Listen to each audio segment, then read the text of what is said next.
મનીષભાઈ સાઈડમાં થતો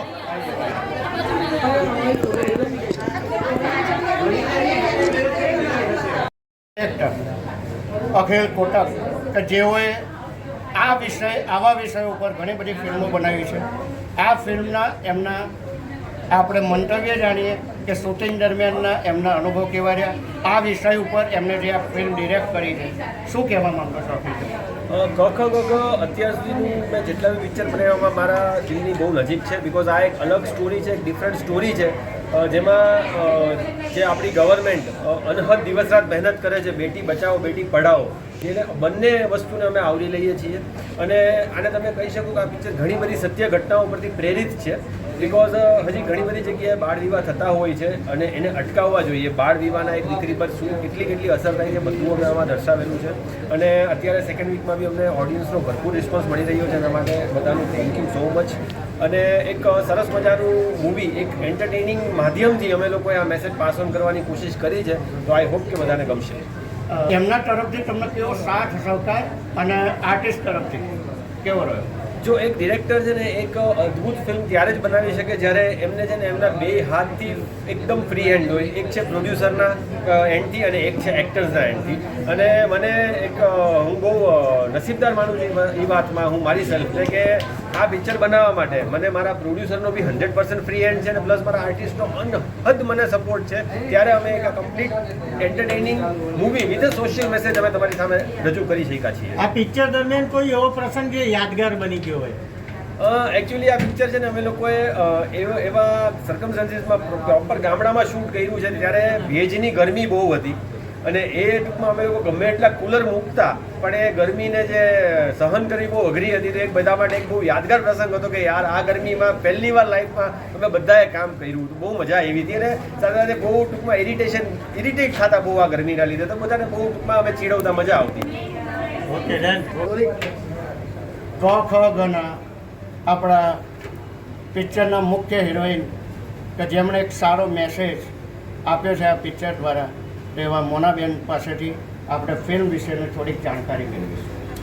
અમારી ફિલ્મ ક ખ ગ ઘ જે બે મહત્ત્વના મુદ્દા ઉપર અમે ફિલ્મ બનાવી છે કે દીકરીઓને ભણાવો અને બાળ વિવાહ અટકાવો. આપણને એવું લાગતું હશે કે આ બધું હવે તો નસકો નાબૂદ થઈ ગયું છે, પણ ના, એવું નથી. છેવાડાના ગામમાં કે ઇવન મેં તો એવું સાંભળ્યું કે શહેરમાં પણ અમુક વિસ્તારોમાં આ બધું ચાલી રહ્યું છે. એટલે અમે આ ફિલ્મ મેસેજ સાથે, એન્ટરટેનમેન્ટ તો છે જ પણ સાથે મેસેજ પણ છે. અને જો અમારી આ ફિલ્મથી અમુક લોકોના વિચારો બદલાય ને તો અમને એમ લાગશે કે અમારી ફિલ્મ સફળ છે. એટલે આશા કરું છું કે આપ સૌ અમારો આ સંદેશો લોકો સુધી પહોંચાડો, લોકો અમારી ફિલ્મો વધુ ને વધુ જોવા આવે એવું કરો. અને અમારી આ ભાવના છે, અમારે લોકો માટે કંઈક કરવું છે, અમારે આ જે બધું દૂષણ ચાલી રહ્યું છે એ દૂર કરવું છે, એમાં અમે સફળ થઈએ એ માટે અમે તમારા આશીર્વાદ, તમારો પ્રેમ ઈચ્છીએ છીએ.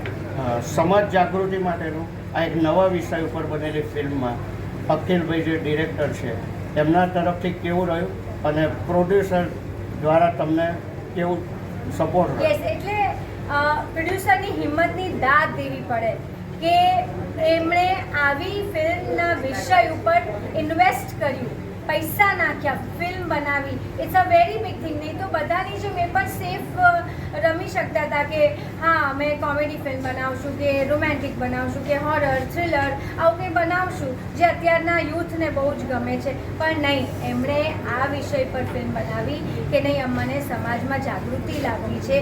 જ્યાં ક્યાંય પણ આ બધું ચાલી રહ્યું છે એ મને દૂર કરવાની મારી ભાવના છે. એટલે એમણે આ ફિલ્મ બનાવી છે. એટલે એમને બહુ જ આ સરાહનીય છે.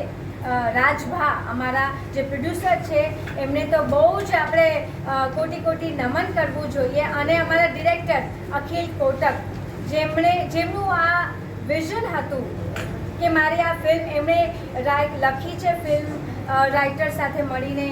એમણે 2-3 વર્ષની આ મહેનત છે. એક ફિલ્મ પાછળ બહુ જ મહેનત લાગતી હોય છે. અને આ અખિલભાઈ કોટક અમારા જે ડિરેક્ટર છે એમણે આ ફિલ્મ બહુ જ પહેલાં વિચારી હતી અને બહુ સરસ રીતે એક્ઝિક્યુટ કરી છે. અમારા બધા સાથે જે રીતે he was very very ready. અમારે જઈને ખાલી કામ જ કરવાનું હતું. સ્ક્રિપ્ટ રેડી હાથમાં હતી. અમે બધા જ કેરેક્ટર્સ કેવી રીતે હાવભાવ, કેવી રીતે બોડી લેંગ્વેજ હશે, કેવી રીતે ડાયલોગ ડિલિવરી હશે, બધું જ રેડી હતું.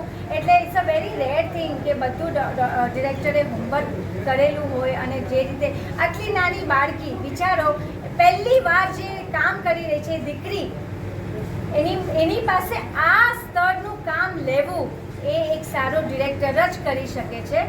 પછી રિવ્યૂ આપો અને પ્લીઝ તમારા આસપાસના લોકોને કહો કે આ ફિલ્મ સારી છે, જોવાલાયક છે. આજે આપણને આપણા શહેરના લોકોને એવું લાગે કે આ શું છે, હવે તો આવું નથી થતું એવું કદાચ લાગતું હશે, but it's not the truth. હજી પણ ઇન્ટિરિયરમાં આ બધું ચાલે છે. ઇનફેક્ટ ગઈકાલે મને એક બેને કીધું કે નોટ ઓન્લી ગામડામાં જ નહીં પરંતુ અહીંયા પણ ચોલ સિસ્ટમ કે એવી બધી અમુક જગ્યાઓએ હજી પણ શહેરોમાં પણ આ બધું ચાલી રહ્યું છે. સો પ્લીઝ અમે અમારા producer bus on the way છે. એટલે હિંમતની વાત તો એ છે, આ અમારા પ્રોડ્યુસર છે રાજભા, બિગ કાર્યો એમના માટે, કારણ કે આવી ફિલ્મમાં પૈસા ઇન્વેસ્ટ કરવા ઇટ્સ અ બિગ થિંગ. એટલે મેસેજ વાળી ફિલ્મ, નહીં તો સેફ ગેમ બધા રમે જ છે કે હા કોમેડી બનાવી નાખો, રોમેન્ટિક બનાવી નાખો તો વી આર સેફ. બટ નહીં, એમને કીધું કે નહીં, મારે સમાજને મેસેજ આપવા વાળી ફિલ્મ બનાવવી છે, જે થાય તે, પણ I will make this film.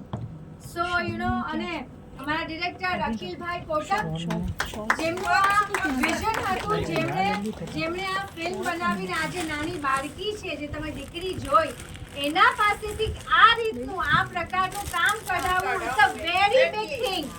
એને ડબિંગ પણ જાતે કર્યું છે ને એ બધી ક્રેડિટ અમારા ડિરેક્ટર સાહેબને જાય છે. એટલે બહુ સરસ, અમે બહુ પ્રેમથી ને બહુ ડિફિકલ્ટી સાથે ફિલ્મ બનાવી છે. બહુ જ ગરમીમાં અમે આ ગામડામાં શૂટિંગ કર્યું છે. બહુ નાના ઓછા દિવસનું શેડ્યુલ હતું, એટલે કેમ કે અમારું બજેટ ટાઈટ હતું. સો વી નીડ યોર સપોર્ટ. તમે અમને સપોર્ટ આપો, તમે રિવ્યૂ લખો, આજુબાજુના લોકોને કહો કે આ પિક્ચર જોવા આવે અને પિક્ચરને કામયાબ બનાવો એવી આશા રાખીએ છીએ. ભારત માતા કી જય.